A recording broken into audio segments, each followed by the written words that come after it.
So guys, another day, another tomorrow. So, another vlog naman to mga kaurahan.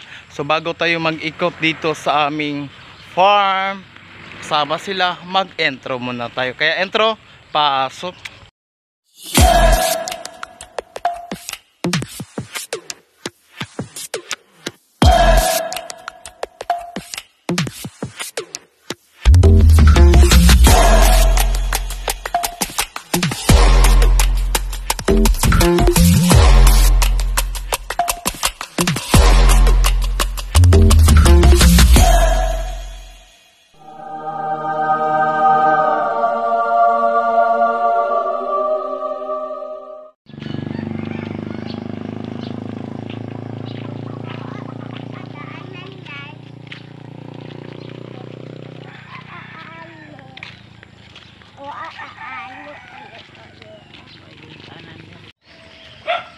Mga kaigandaga, kaurahan tayo ay walking, mag-exercise tayo, magkasama ko yung pamangkin ko at saka yung mother ko.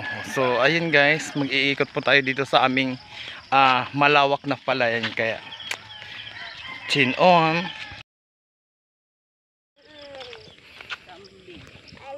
Daming kambing dito guys, oh. Kambing. Kambing. Ito ka. Oh. Di ba mamak ng kambing? Di kayo.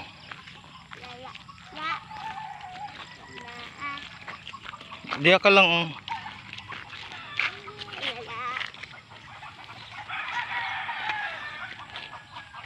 Magkamukha naman kayo ng kambing ah.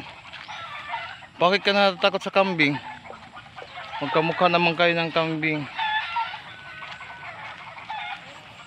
Turo na kambing guys.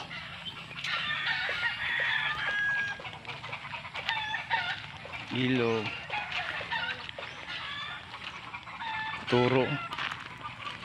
Ay! Ang guys.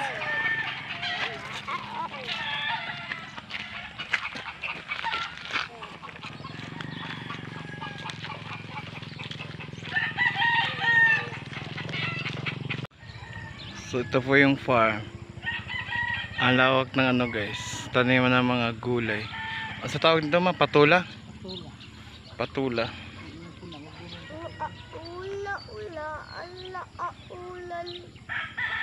Ito po yung patula guys.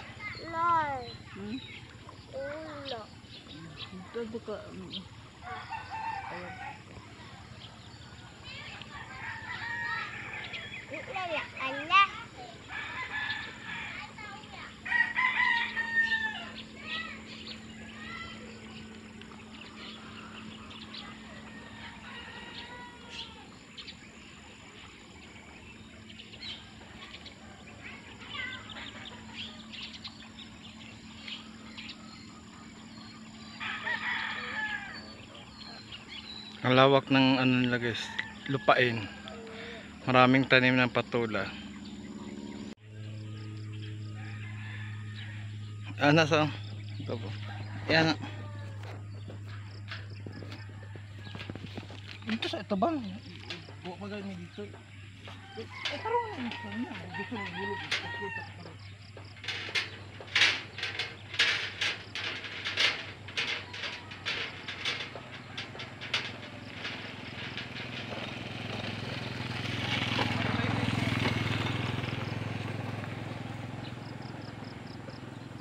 Nandito kami ngayon guys sa overpass. Kailangan may magtawid ng dagat. Dagat po to guys. Kailangan may magtawid ng ating pamangkin. Baka malaglag siya. Baka maging sirena pa. Diba? Oo. Tanga. Adong ba? Napatig video. Video na. Pa ito. Medyo mainit na guys, lumabas na yung sikat ng araw. Ito po yung mga niyog, ito po yung dagat. Char! po yung dagat guys. Dagat. So sa aming paglakad-lakad kailangan natin magpawis para makaroon tayo ng energy. Ayan, papasok na sila sa school.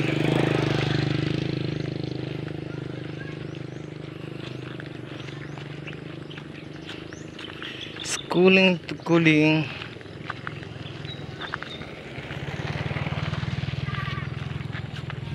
Ba naman ay naglalakad.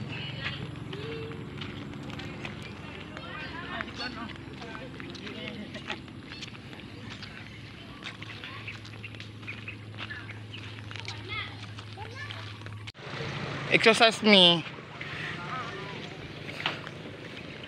para makaroon na para pumayat.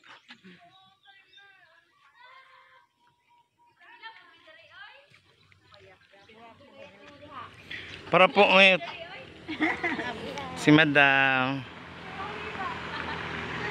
Pwede tayong mangawat ng kamunggay nila guys.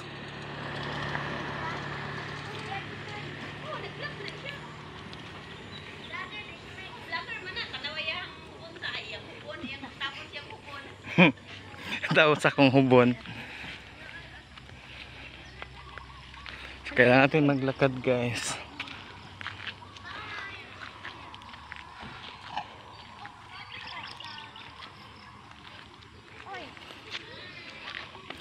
Ito ay Pedro Road 4 Purok. Oh guys. So naglilinis na sa kanilang mga purok guys.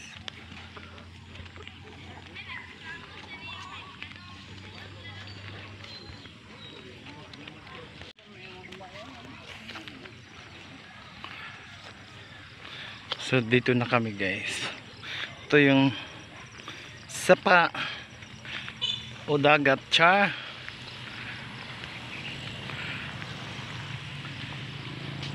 Kailangan natin talaga maglakad dito sa kabukiran, dito sa kapaligiran guys, kasi ganitong oras medyo hindi pa masyadong siya mainit. May oras pagdating ng alas 8 masyado na pong mainit, kaya nakakapagod na po parang hingal ka na.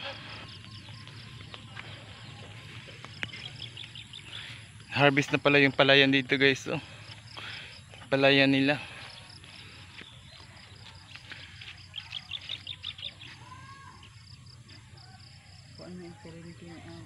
Ayun na po yung maglula. So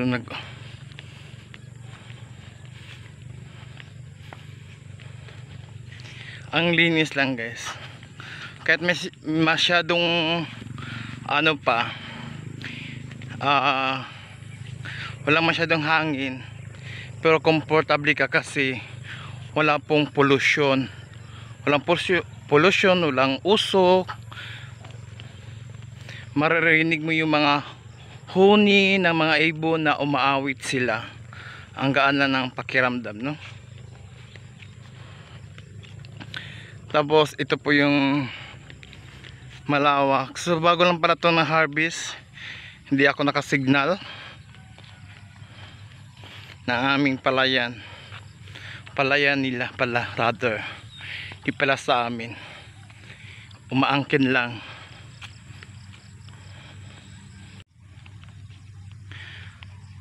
Ang lawak ng lupain guys, magandang tingnan sa ating mga mata para makaroon tayo ng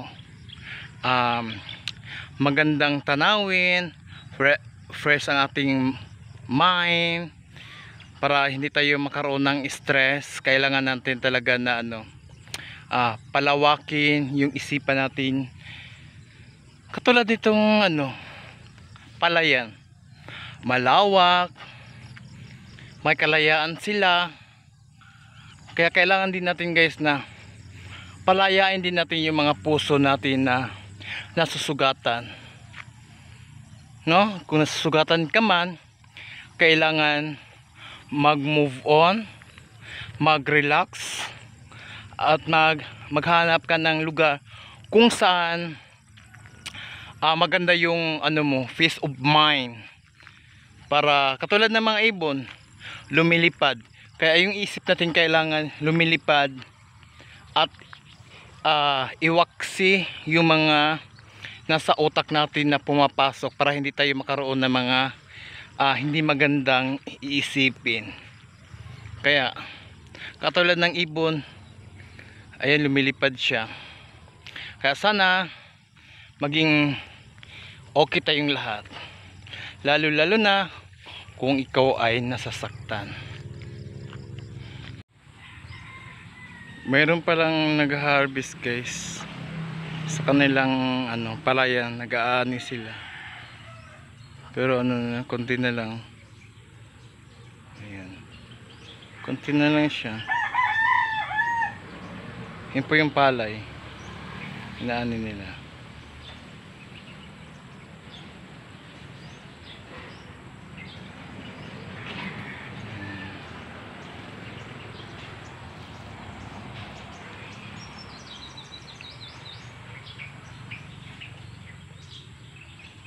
Ang lawak guys, no?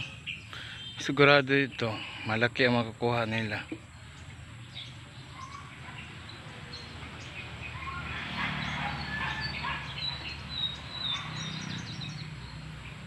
Sayang hindi ko nabutan yung mga tao nag-aani ng palay. Kaya ito na lang muna guys. Ingat po kayo sa pag-harvest, sa pag-ani ng palay dahil mahal ngayon ang bigas.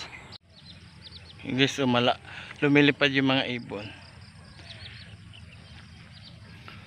Ayun, lumilipad. Kasing lipad mo kung saan ka man naroroon ngayon, sana ay bumalik ka na sa piling ko.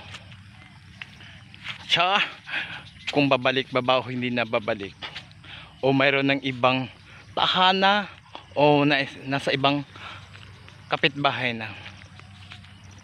Ayun guys, ang lawak ng palayan. So dito guys ay bago pa lang sila ng harvest sa kanilang mga palayan. So ang swerte ng may-ari nito guys, kasi ang ganda ng tanim nila ng palay at matataba pa, freskong presko pa yung harvest nila guys. So hindi ko lang naabutan to. Mayroong ibang hindi pa na harvest kasi hindi pa siya hinog, kulay green pa lang siya guys, kulay green pa lang yung palay. So hindi siya pwede harvestin kasi kulay green pa lang siya. Medyo marami-rami din to ha. Kapag ma-harvest to, ilang sako din to makukuha. Kaya ito siya guys. Totally hindi lahat pala na na harvest. Ilang ani nila, kaunti lang kasi yung iba kulay green pa lang yung nila yung palay. Tapos dun sa kabila may naiiwan pa rin ng palay, nakatayo pa lang. Yung iba naman na harvest na. Ayan, kung harvestin to sigurado maging 10 sako pa to, o diba, perfect pa siya. Lalo na ngayon mahal ang bigas. May pa palay na hindi maganda yung tubo ng nila palay guys. So kulay green pa lang. Dares yung iba naman talagang na siya, tapos na. Ganda ng lugar, aliwalas, fresh, malayo sa mga taong nahinakit sa'yo, at malayo ka sa mga taong mahilig magchismis sa'yo. Diba? Kailangan natin mag-relax. So diba, kahit na pagpasok sa school, kailangan mag-bike.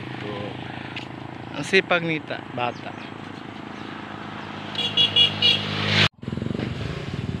For now, sa aming paglalakad, nakakita kami ng tambayanan. Tambay muna tayo dito sa may purok guys. Tambay, dahil wala pang munang taong umaga na ito. Ayan, tambay.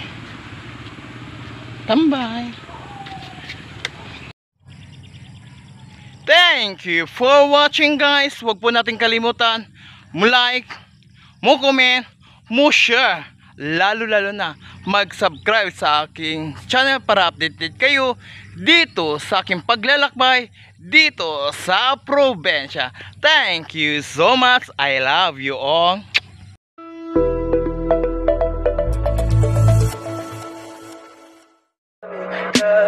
Tell me pretty lies, look me in the face. Tell me that you love me, even if it's